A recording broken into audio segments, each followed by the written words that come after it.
Hi guys, আজকে আমি আপনাদের সামনে আবার চলে এসেছি। এই ভিডিওটা জিআরইর উপরে এবং জিআরই ভোকাবুলারি বিল্ডিং এর উপরে।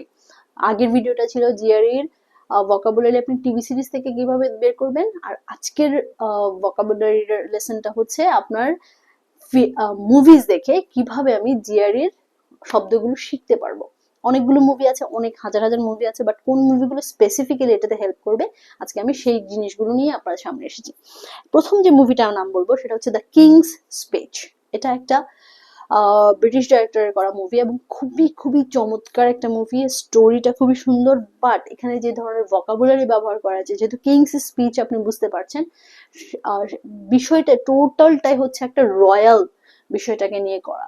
এবং আপনি যদি সিনেমাটা দেখেন আপনার কাছে অনেক ভালো লাগবে in the first place. Second হচ্ছে আপনি ভোকাবুলারি অনেক কিছু শিখতে পারবেন, কন্টেক্চুয়ালি আপনার লার্নিংটা অনেক বেড়ে যাবে। তারপরে আসি ডেড পয়েটস সোসাইটি।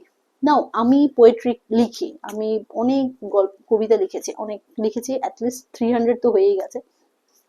300 কবিতা লিখে আমি যেটা বুঝলাম সেটা হচ্ছে, কবিতা আমি যতই লিখবো ততই শিখতে ইচ্ছে করে, জানতে ইচ্ছে করে, এটা অন্যরকম একটা অনুভূতি।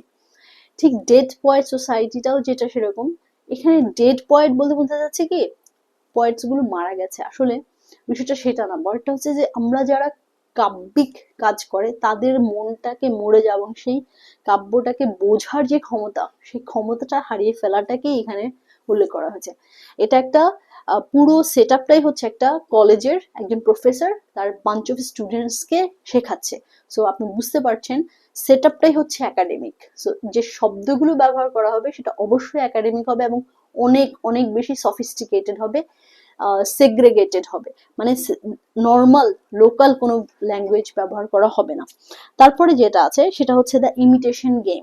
ইমিটেশন গেম মুভিটা হচ্ছে একটা historical drama, formal English drama, এবং আপনি যদি দেখেন আপনার কাছে খুব ভালো লাগবে।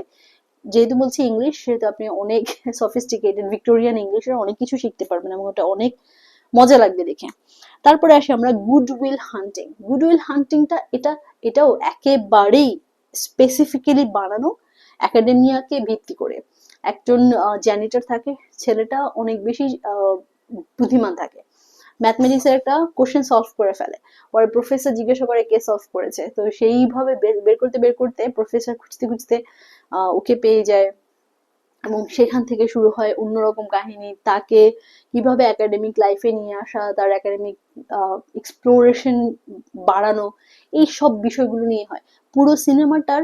ওর রিয়েল লাইফে যেই সমস্যাগুলো আছে সেই সমস্যাগুলোকে কাটিয়ে সে কিভাবে একাডেমিক লাইফে নিজেকে অনেক বেশি এক্সপ্লোর করতে পারে, অনেক বেশি সাকসেস করতে পারে বা সাকসেসফুল করে হয়ে উঠতে পারে, সেই জিনিসগুলো নিয়েই কথা বলা হয়েছে এই মুভিটাতে। এবং আপনি যদি দেখেন আপনার কাছে অনেক ভালো লাগবে। যদিও এই মুভিগুলো অনেক পুরনো, মনে হবে যে দূর, মোবাইলের ব্যবহার নেই কোনো, মানে মারামারি নেই, কোনো গ্রাফিক্স নেই, তো কেমন লাগে।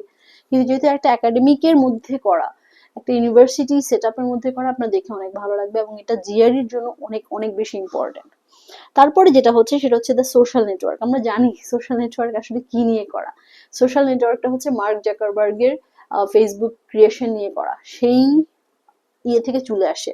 যেহেতু মার্ক জাকারবার্গ একজন কলেজ ড্রপ আউট ছিল, কিন্তু তার এটা তৈরি করা হয়েছিল তার গার্লফ্রেন্ডকে ইমপ্রেস করার জন্য বা তার গার্লফ্রেন্ডের সাথে কথা বলার জন্য বা এই টাইপের করার জন্য, কিন্তু সেই সেট আপটা কিন্তু ছিল টোটালি একাডেমিক।